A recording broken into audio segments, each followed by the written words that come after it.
What's up mga kol? Good morning! Dito natin ngayon. Nakabili ko na ngayon ng ampalaya. Oh.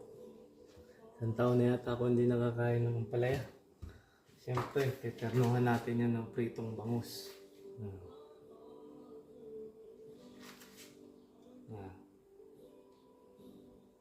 Prito.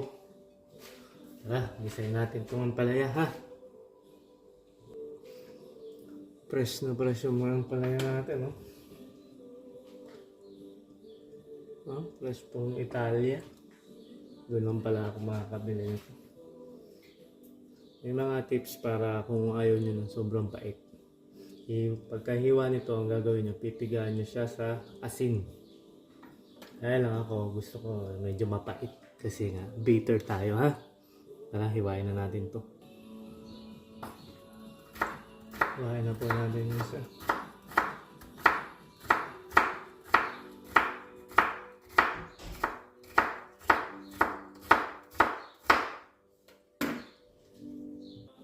Nahiwa na po natin ang ating ampalaya. Ito, alam nyo to. Siyempre alam nyo yan, okra. Pinoy pa. Pagdali tayo ng mga gulay ngayon. Lagyan lang natin ng konti po ng ampalaya natin. Hindi tayo gagawa ng pakbet. Ibigisayin ko na yung ampalaya. Pero lalagyan ko ng okra. Ito, alam nyo itong dahon na to. Spinach, yung paborito ni Papay. Iwain natin ng mga rekado, yung bawang sibuyas.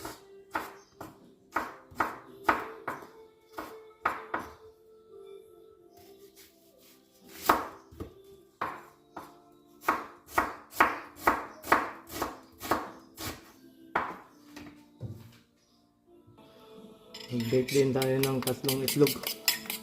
Siyempre, hindi makukumpletong ginisang ampalaya kung walang itlog, diba? Kompleto na po ang ating ingredients.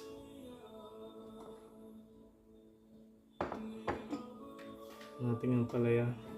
Siyempre, magpiprito tayo ng isda para terno. Tara, gawin natin. Katok mo, butter ang gagamitin natin sa pag-isa.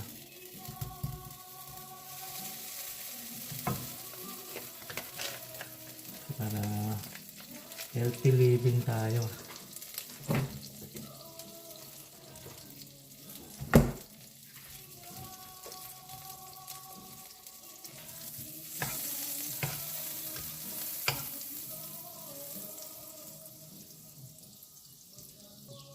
Isayin na natin ang ating bawang sibuyas.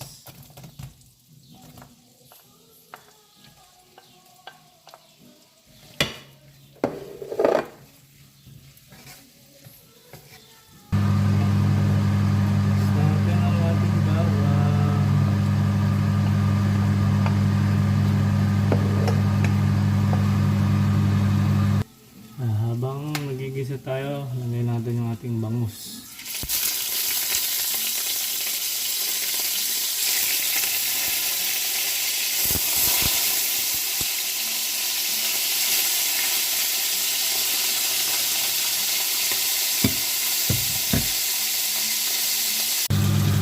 Natin ang ating kamatis.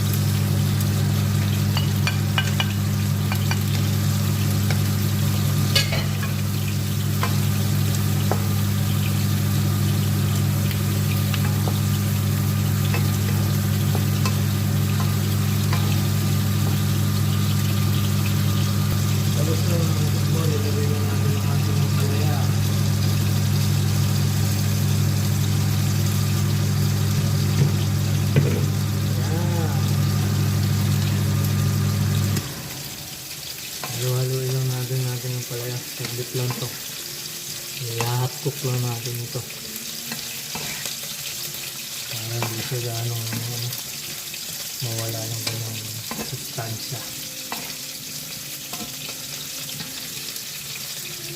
Sunod natin lagay ang ating okra. Uy! Maano na siya. Lapot na agad ah.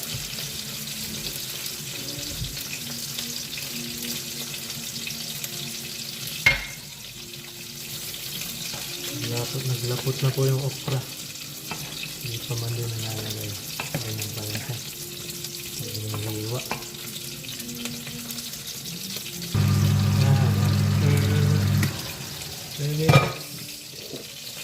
natin sa mga regalo. Asin. Asin at saka ito, paminta lang. Sakat na yan. Natin halo-haloin. Ang ating ginitang palaya.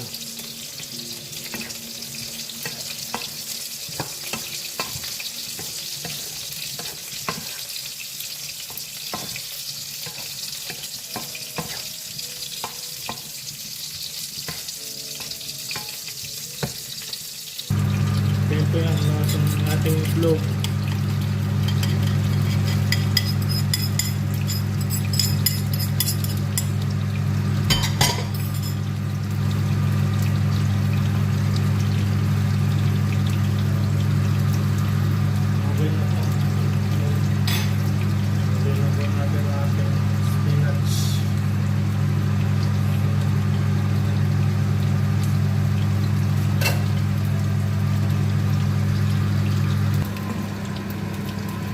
Po ang ating ginisang ampalaya with spinach.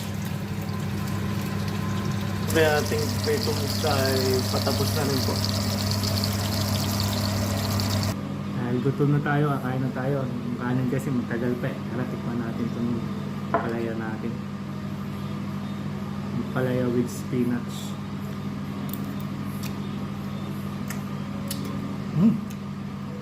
Yun na okay. Bagay na bagay ko sa mga bitter na tao. Kain tayo, sarap.